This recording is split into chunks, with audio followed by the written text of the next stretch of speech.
one thing for certain is that Brazilians are really friendly people. They're really nice and relaxed.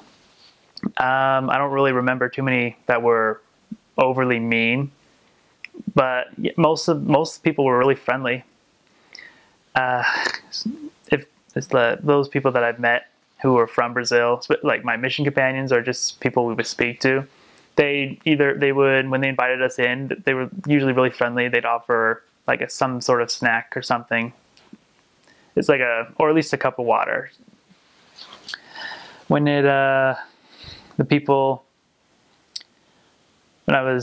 were kind of hesitant to let us into their homes, like some missionaries would get kind of angry, like they're obviously inside, but I think it's less about them not wanting to hear our message, not all the time at least, but people down there are very religious, and they actually have a bit of a respect for figures that they can see as spiritual leaders. And not everyone can see, like not everyone knows about missionaries, like what they do, so that can be kind of intimidating.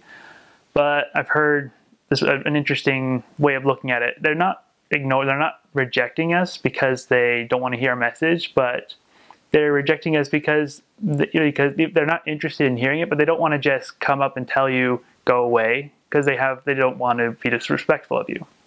That was one way of looking at it. But people down there, people in Brazil, they're pretty God-fearing people, as far as well as they can do it, at least. Like I said, they have a lot of churches down there, and they do that. Like most people like to go to the Pentecostal churches, and there were a lot of Catholics too. My area didn't see a whole lot of Catholics. I wasn't quite sure why. But we also had a lot of people who were part of the Jehovah's Witnesses, and there's the Seventh-day Adventists. That's actually the first. It was in the mission field I actually learned about the Seventh-day Adventists in the first time. I thought it was a Brazilian church, and yeah, I finally got to learn something new. Well, they do have Catholic holidays, which if I recall right, they actually it's like a national thing where they'll have it's celebrated by everyone. Usually. I also remember that their schedule for meal times is actually way different, because they actually have their biggest meal at lunch, and dinner's kind of our big meal here. And that actually kind of appeals a little better, because they eat a large meal during the middle of the day, and that's basically when they're able to get together. Besides some of the more known holidays like Carnival, which I guess it's like a national thing, but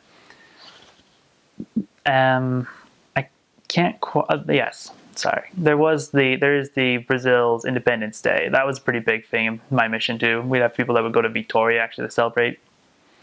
And missionaries actually got to, for once, be part of a parade they have there, which was pretty cool. Doing this means I don't care, but how you do it can show you just like how serious it means. If you do it really slow and like deliberately, it's just kind of offensive. Just like, I absolutely do not care what you say. But if you just like, if you do it like just casually while you're saying I don't really, like it doesn't matter, it's a little not too bad. Also, the okay sign we do, apparently that you don't want to do that in Brazil. That's an offensive sign.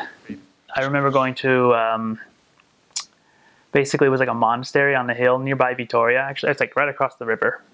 If Vittoria, it's like the whole state. It's basically like an island, which is connected by the bridges. And on one side, there's a monastery, a Catholic monastery, and it has a pretty interesting story about this man. I believe is a saint, and it's been so long. People would go there, like the Catholics would go there to pray, and then they would light candles there. It was pretty interesting, actually. And the view up there was great.